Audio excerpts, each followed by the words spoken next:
নমস্কার, আমি অভিষেক। আবার অনেক দিন পরে একটি বাচ্চার চিকিৎসার ভিডিও নিয়ে আপনাদের সামনে চলে এলাম। আশা করি আপনারা সকলে ভালো আছেন। এই যে বাচ্চাটিকে আপনি আজকে দেখতে পাচ্ছেন, এই বাচ্চাটি থাকে হরিপালের দলপতিপুরে। কিছুদিন আগে ওইখানেরই আমাদের গ্রুপের একজন সক্রিয় সদস্য অর্পিতাদি বাচ্চাটির ভিডিও এবং ছবি পাঠিয়ে আমাকে বলে যে বাচ্চাটি কোনো কারণে অ্যাক্সিডেন্ট হয়েছে এবং অ্যাক্সিডেন্টের কারণে কোমরে চোট পেয়েছে।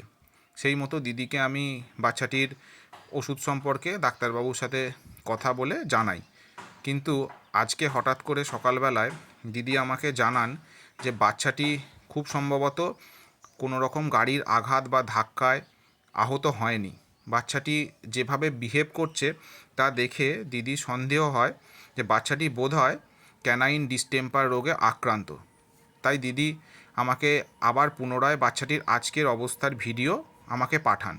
আমি সেই মতো দেখে আমারও একই মনে হয় বাচ্চাটি বোধহয় ক্যানাইন ডিস্টেম্পার রোগে আক্রান্ত। তো এইটা জানার পরে আমি বাচ্চাটির ওই ভিডিওটি আমাদের যিনি ডাক্তারবাবু আছেন তাকে বাচ্চাটির ভিডিও পাঠাই।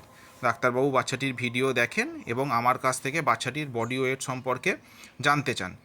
আমি বাচ্চাটির বডি ওয়েট সম্পর্কে ডাক্তারবাবুকে জানালে ডাক্তারবাবু বাচ্চাটির সম্পর্কে ওষুধের কী ডোজ হবে সেটা উনি লিখে দেন। আমি সেই মতো আমাদের যে চিকিৎসা করে তাকে সম্পূর্ণ বিষয়টি জানাই এবং অর্পিতাদির ওখানে তাকে আজকে সকালবেলাতেই চিকিৎসার জন্য পাঠাই। সে যায় এবং বাচ্চাটিকে দেখার পরে বাচ্চাটির সমস্ত রকমের অ্যারেঞ্জমেন্ট করাই ছিল। সে গিয়ে বাচ্চাটির স্যালাইন এবং প্রয়োজনীয় ওষুধ যা লাগবে তা ইনজেকশানের মারফত করা শুরু করে। ইনজেকশানের মারফত করার সময় দিদি এবং দিদির মেয়ে সকলেই ছিল তাকে সাহায্য করার জন্য।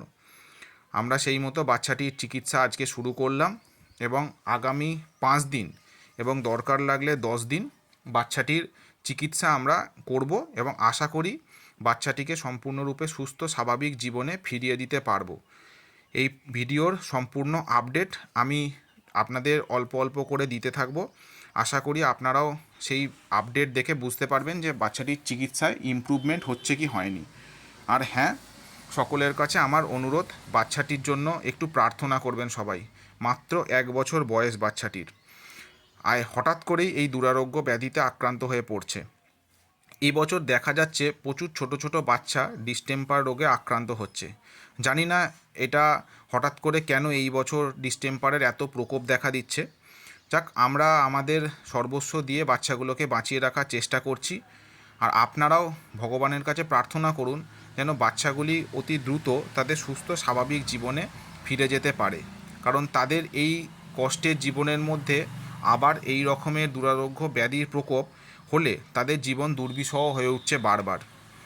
যাক, প্রত্যেকে ভালো থাকবেন এবং আশেপাশের যে বাচ্চাগুলো আপনাদের পাশাপাশি আছে তাদের একটু খেয়াল রাখবেন এবং কোনো রকমের চিকিৎসার দরকার বা কোনো রকমের সাহায্যের প্রয়োজন হলে দয়া করে আমাদেরকে একটু জানাবেন। আর হ্যাঁ, দিনের পর দিন বাচ্চাদের প্রতি অত্যাচার বেড়েই চলেছে। তাই যদি কোথাও কোনো মানুষকে বাচ্চাদের ওপর অত্যাচার করতে দেখেন, আপনাদের মনে হয় যত দ্রুত সম্ভব আমাদের কোনো সক্রিয় সদস্যকে একটু জানাবেন। ধন্যবাদ। ভিডিওটি দেখুন, ভালো লাগলে লাইক, শেয়ার এবং সাবস্ক্রাইব করুন আর আমাদের পাশে থাকুন। ধন্যবাদ। আপনাদের সকলের আশীর্বাদে এই বাচ্চাগুলির সকল জীবন যেন সুস্থ, স্বাভাবিক এবং সুন্দর হয়, এই কামনা ভগবানের কাছে করি এবং আপনারাও ভালো থাকবেন। ধন্যবাদ।